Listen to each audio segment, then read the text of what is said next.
America जल रहा है। ट्रंप का देश हिंसा में दहक रहा है। हॉलीवुड का सेंटर जिसने पूरी दुनिया में अमेरिका की छाप छोड़ी है, अब इस लॉस एंजलिस में दंगों को कंट्रोल करने में पूरी तरह फेल हो चुके हैं डोनाल्ड ट्रंप।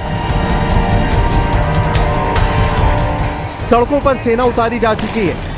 ये तस्वीरें बता रही हैं कि अमेरिका में डोनाल्ड ट्रंप के ऑर्डर के खिलाफ बगावत शुरू हो चुकी है। आबादी के लिहाज से अमेरिका का दूसरा सबसे बड़ा शहर लॉस एंजलिस चीख चीख कर बता रहा है कि डोनाल्ड ट्रंप तुमसे अब न हो पाएगा। लॉस एंजलिस में क्या हुआ उससे पहले ट्रंप का ट्रैक रिकॉर्ड देख लीजिए। जब दुनिया में कई वॉर जोन एक्टिव हैं, गोले बारूद वाले युद्ध से लेकर टैरिफ वाली जंग जारी है, तब सवाल उठ रहा है कि क्या डोनाल्ड ट्रंप 4 महीने के कार्यकाल में पूरी तरह फेल हो चुके हैं? क्या अमेरिका का सुपर बॉस दुनिया भर के युद्ध और घरेलू फ्रंट दोनों पर सुपर फ्लॉप साबित हुआ है? अमेरिका में लगी इस आग ने साबित कर दिया है यूक्रेन, गाजा और ईरान के बाद ट्रंप अपने घर के फ्रंट पर भी पूरी तरह फेल हो चुके हैं।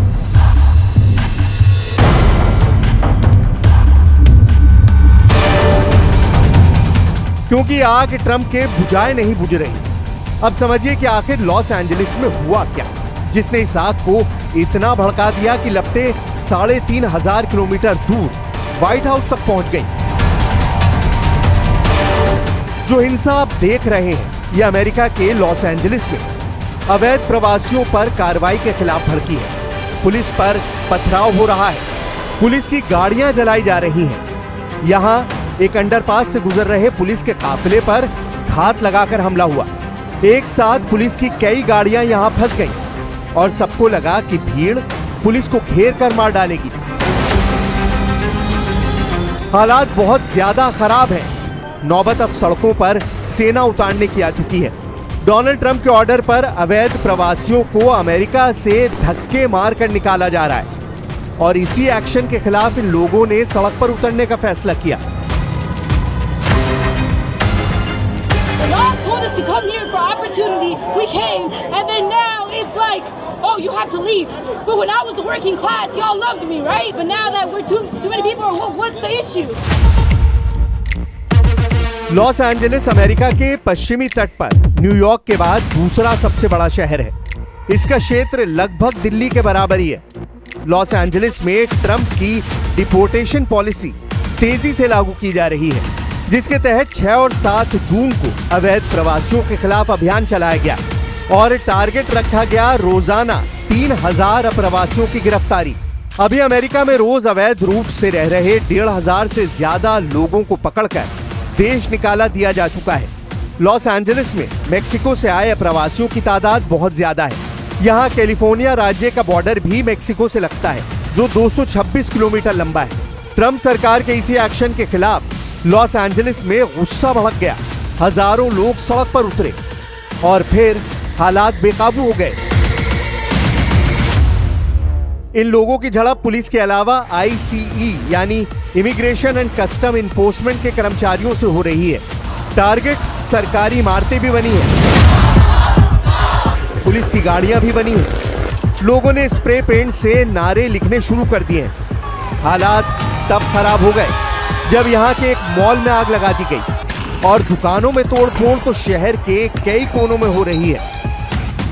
राष्ट्रपति डोनाल्ड ट्रंप ने हालात को काबू में करने के लिए 2000 नेशनल गार्ड्स शहर में उतार दिए हैं। नेशनल गार्ड्स अमेरिका की सेना का ही हिस्सा है, जिन्हें तब तैनात किया जाता है जब हालात पुलिस के बस से बाहर हो जाते हैं।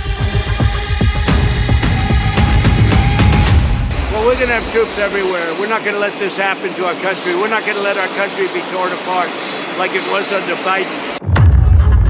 फिलहाल तो ट्रंप के कंट्रोल से वो हर चीज बाहर हो गई है जिसको काबू करने का वो दावा करते रहे हैं। दुनिया भर में अमेरिका और ट्रंप की नीतियों की फजीहत हो रही है। इन तस्वीरों से साबित हो गया है कि दुनिया के बड़े बड़े मोर्चों पर फेल होने के बाद डोनाल्ड ट्रंप अब घर में भी नाकाम हो रहे हैं, क्योंकि यूक्रेन का हाल सबके सामने है, जहां सीज फायर करने का दावा कर रहे डोनाल्ड ट्रंप के हाथ खाली हैं।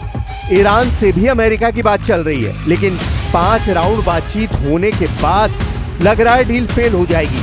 4 महीने के कार्यकाल में ट्रंप पूरी तरह नाकाम हो चुके हैं और यही वजह है कि अमेरिका का सुपर बॉस दुनिया भर के युद्ध और घरेलू फ्रंट दोनों पर सुपर फ्लॉप साबित हो रहा है। अब अमेरिका में लगी इस आग ने भी ट्रंप को मिस्टर फेल साबित कर दिया है।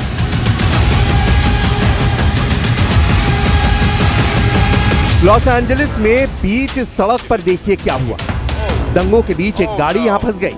ट्रंप से भड़के लोग इस गाड़ी पर पथराव करने लगे और फिर इस नजारे से साबित हो गया कि लॉस एंजलिस में अभी ट्रंप का नहीं, हिंसा का हुक्म चल रहा है। हजारों प्रदर्शनकारी, जिसमें ज्यादातर मेक्सिको मूल के हैं, वो मेक्सिको का झंडा लेकर नारे लगा रहे हैं। We're here protesting for our families that are being separated in our neighborhoods, and we want justice. America में मेक्सिकन मूल के 1 करोड़ से ज्यादा प्रवासी हैं, जो करीब 5 करोड़ अप्रवासियों की तादाद का 23% है। ट्रंप के टारगेट पर यही अप्रवासी हैं और इन्हीं में से अवैध लोगों को छांटकर वो अमेरिका से बाहर खदेड़ रहे हैं, क्योंकि इस 5 करोड़ की आबादी में अवैध प्रवासियों की अच्छी खासी तादाद है।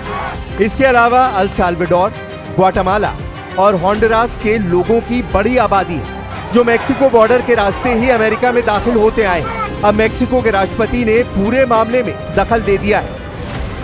Las mexicanas y los mexicanos que viven en Estados Unidos son hombres y mujeres de bien, son hombres honestos, que se fueron a Estados Unidos a buscar una mejor vida para ellos y para aportar a sus familias. No son criminales, son hombres y mujeres de bien, honestos.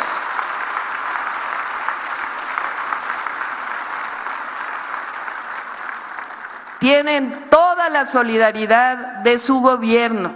Red consular.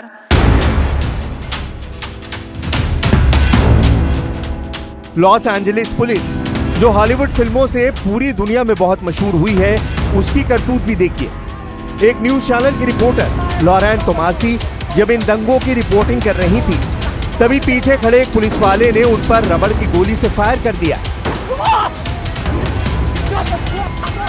एक बार फिर देखिए news reporter को कैसे rubber की गोली मारी गई। ये रिपोर्टर और कैमरा पर्सन दोनों सुरक्षित हैं, लेकिन लॉस एंजलिस पुलिस की ऐसी ही कार्रवाई ने शहर में प्रदर्शनकारियों को और ज्यादा भड़का दिया है। वैसे पुलिस भी अब बहुत ज्यादा दबाव में है। इनको आधुनिक हथियार सौंपे गए हैं, गैस मास्क भी दिए गए हैं, ताकि हिंसा कितनी भी खतरनाक क्यों ना हो, उसे काबू में किया जा सके।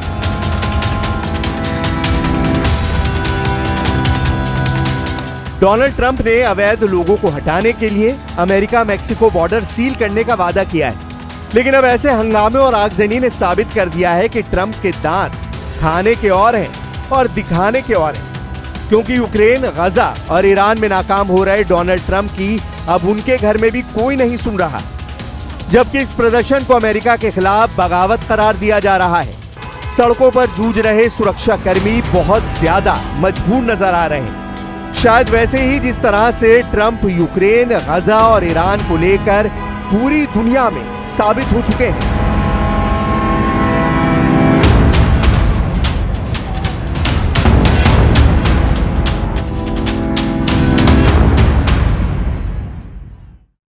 इस बुलेटिन में फिलहाल इतना ही।